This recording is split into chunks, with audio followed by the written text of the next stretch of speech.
mbyll gojën. Asnjë. E kuptova. Tani, përpara se të falenderoj, të lutem se her pas here ke lëvizur me duart. Më bën shumë përshtypje duart tuaja me kallo dhe me disa shenja. Tani, një inxhinier, një pedagog, jo, i drejtoj pak këtu te kamera këtu. I drejtoj, po s'kam para, si të ftuar unë me ato, me duar, me shenja, me vraga, me... Tregoj pak kështu. Unë kam tre vende ku punoj, zotëri. 3 vende. Që i kemi gjak, Po, 3 vende ku punoj. Po, janë me korë, janë bile, po t'i shikosh të janë me kallo, me gjithë. Drejtoj pak kështu? Bile... Jo, drejtoj pak kështu nga mua. Janë me laç që se do dish. Me laç? Po. Këtu te thojnë? Po. Po qa, ku me laç? Sepse unë jam murator. Unë e inxhinier? Jo. Unë jam murator. Unë punoj në Suva. Unë kam një vilë në Baldushk, të cilën kam dhe jam krenar që e kam. Por mos harroj që gjithë punimet i kam bërë vetë. Me karton xhez, me suvatim, me lyri i bëj vetë, me instalime elektrike, hidraulike i bëj vetë. S'ka fare komplekse. Jo. Por gjitha të duarit i ke nga pse ndodh një gjë e tillë? Pse ndodh një gjë? Nuk ka kënaqësi më të madhe që unë po e mbarove vilën? Jo, kam mbaruar, tani bëj ato. Atëre po të them, kam 860 pemë frutore, të cilat i krasit. Ore mirë pemë, po tokën ku i gjetë, si i gjetë tokën? E bleva. Natyrisht, në parë të drogës e kam blerë, por e bleva. E bleva. E kam blerë. Ta gëzosha bërë me që. Dhe puna ime është 30% kohës në media. Është hobie ime. Asnjë lloj detyrimi s'kam dhe qesh shpeshherë se më thon sa lek merr.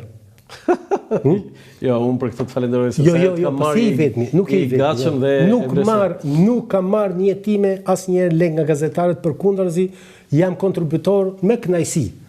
E dyta është puna ime në studio, ajo për cila më garanton jetesën, dhe e treta ajo që më garanton jetën tashmë dhe kënaqësinë është puna në fshat.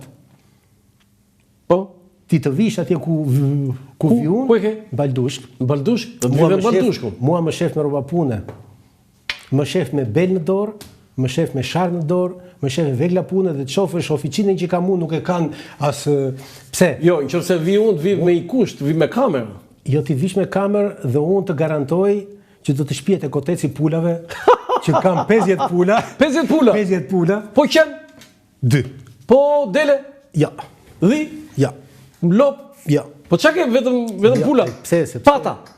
Pata po. Sa? Por sa pata ke? 2 pata, i kam, po të tregoj historinë e patave ti pastaj ajo është. Po shpejt se na lej këtu se ka ngrit flamurin në regji atje. Thot mua të pata. Po shpejt, të pata. Ble 2 pata. Dhe ato u qiftëzuan dhe prodhuan 10 biba nga pas. Ato prodhuan vezë tani. 10 biba. Po jo, po vezë njërë. Po me vezë. Po pra, se në çuditë tani, se në gjone njërë. Dhe dikush më thot që duhet t'i ndash. T'i ndash. Dhe unë i vendosa në një krah të shtëpisë femrën me bibat, në krah tjetër mashkullin. Shikoja që këta rinin edhe mashkulli nuk lëvizte nga cepi i shtëpisë, femra nuk lëvizte nga cepi dhe vetëm u lërinin. Ka një karakteristikë. Po sa çfarë kanë këto kështu? Dhe ç'bëre, morëm mashkullin, edhe në distancë 20 metra e afrova tek femra ku pa njëri tjetrin. Të dy kanë vrapu drejt njëri tjetrit me krah hapur. Janë përqafuar nga ajo ditë.